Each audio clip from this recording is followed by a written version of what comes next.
Dante, doon sa unang complaint, 24 yung grounds na nakalagay doon. Dito sa panibagong impeachment complaint, marami din ba silang grounds at ano ang mga pinakamabigat dito? Magandang hapon, Monica. Actually, doon sa unang impeachment complaint na inihain ng Makabayan, 4 na ground lamang, Monica, ang kanilang binanggit. Kabilang na dyan ang culpable violation of the Constitution and graft and corruption, bribery, mayroon ding guilty of other high crimes at yung betrayal of public trust. At dito sa ngayon, Monica, ay isang ground lamang ang kanilang binanggit.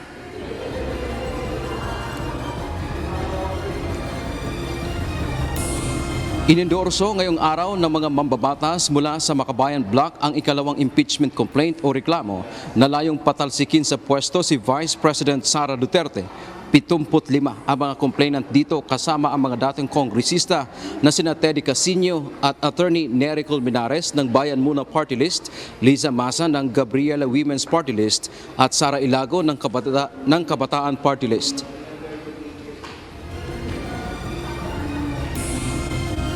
This afternoon at 3:30 p.m., the Office of the Secretary General received a second impeachment complaint against Vice President Sara Duterte, filed by members of various people's organizations.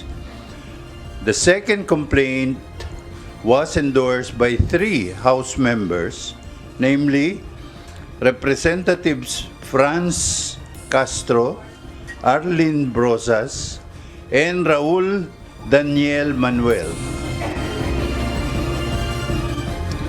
Kinumbinsi nila ang mababang kapulungan ng Kongreso na may sapat na batayan para i-impeach ang Vice Presidente. Isang ground lamang ang kanilang binanggit, ang betrayal of public trust o pagtataksil sa tiwala ng sambayanan na sumentro sa issue ng paggamit ng confidential funds. Betrayal of public trust, one ground, mas madaling ma-digest yung mga ebidensya, mas mabilis siyang matalakay at kung umabot sa Senado, mas mabilis din madedesisyonan ng mga senador. 3 isyu ang tinalakay ng mga ito kabilang ang umano'y labis na pag-abuso sa kapangyarihan ng pangalawang Pangulo pagdating sa paggasta ng 612.5 million pesos na confidential funds ng Office of the Vice President at Department of Education.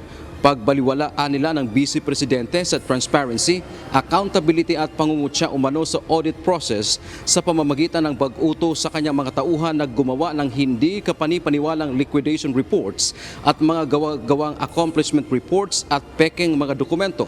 Panghuli ay ang pagpapabaya sa kanyang tungkulin bilang opisyal ng pamahalaan kasama ang tahasang hindi pagkilala sa Kongreso na imbestigahan ang issue ng confidential funds ng OBP at DepEd. Yung obvious na paglulustay ng pera o hindi maipaliwanag. No, umpisa pa lang ng budget hearing, hindi na talaga maipaliwanag itong 125 million. Ano ba yung mga nakikita nating mga ebidensya? Nariyan yung clear fabrication ng evidence, ng receipts, acknowledgement reports. Dagdag pa ng mga Makabayan Solon, panahon na upang patunayan ng Kamara na sila ay may bukod na kapangyarihan at bumoto ayon sa nararapat. Ito ang tugon ng grupo sa tanong kung makakakuha ba ng sapat na boto sa kabila ng panawagan ng Pangulo na insantabi ang impeachment complaint. Moto ayon sa kanilang konsyensya, hindi ayon sa kanilang partido, hindi ayon sa kung sino pa man na personal na interest nila. Naniniwala ang mga complainant na may paraan naman para mapadali ang proseso ng impeachment at sa huli ay makonvict si VP Sara Duterte. Alam na ng mga congressmen ano yung mga grounds. It's really a matter of just systematizing and putting all these things in a formal complaint. Meron din naman kasing fast track na hindi na dumadaan sa Justice Committee at pag meron ng 1/3 na boto ng kabuuang miyembro ng mababang kapulungan, diretso na yon.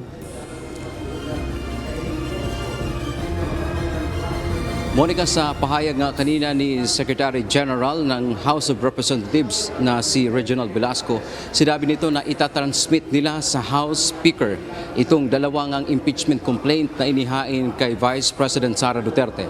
At sa pahayag pa nga kanina ng ilang grupo o ng ilang Makabayan Black members, binanggit nila na wala naman daw silang kinausap na o walang kumausap sa kanila na mambabatas mula dito sa mababang kapulungan ng Kongreso na sila rin ay maghain ng bukod na reklamo. At kabilang din sa binanggit nila noong binalangkas nila itong impeachment complaint ay sa pagsisimula ng pagdinig ng budget ng Office of the Vice President. At ayon pa sa kanila, ibibigay din nila yung kopya nitong reklamo na ito sa kanilang mga kapwa, mga mambabatas, partikular sa mga miyembro ng minority para makumbinsi sila na i-endorso din itong impeachment complaint na ito. At ang tiwala nga nila, Monica, ay makukonvict si VP Sara Duterte dito sa kanilang inihaing impeachment complaint. Kaya muna ang ating update mula dito sa House of Representatives.